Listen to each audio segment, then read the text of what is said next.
HOA Karen squatted in my boathouse, so I towed it to the middle of the lake and left her there.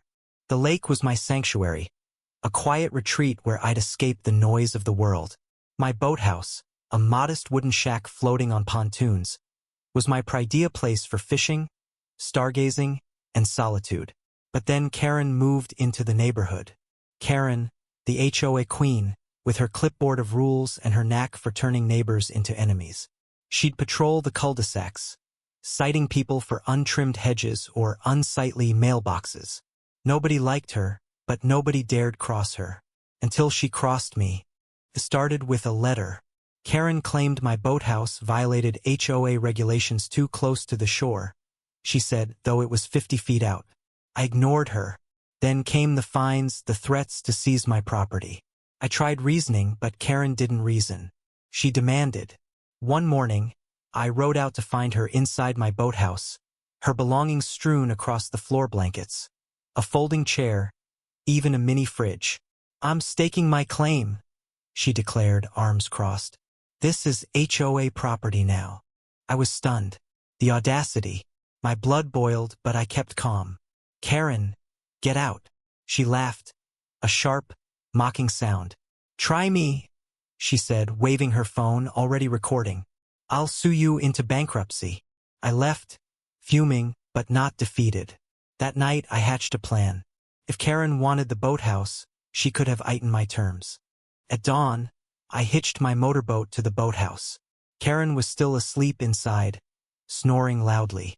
With a quiet rev of the engine, I towed the whole structure out to the lake center, half a mile from shore. The water was still, the air crisp. I cut the rope, leaving the boathouse adrift, and sped back to land. By the time Karen woke, she was stranded.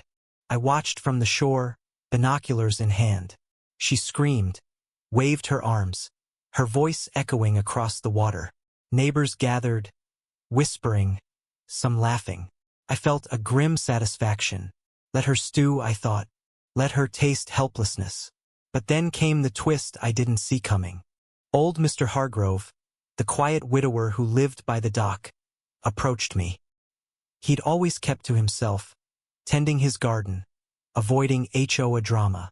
"You went too far, son," he said, his voice low but firm. He pointed to the boathouse, where Karen was now pacing, visibly panicked. "She's got no one. Her husband left her last year. She's broke, desperate. That's why she's like this." His words hit like a punch. Karen, the tyrant, was human? I'd painted her as a monster, but Hargrove's story cracked that image. She wasn't just a bully, she was a woman unraveling, clinging to control because she had nothing else. My triumph soured. I'd wanted justice, but this felt like cruelty.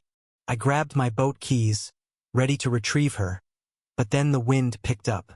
Dark clouds rolled in, fast and angry. The lake churned, waves slapping the boathouse.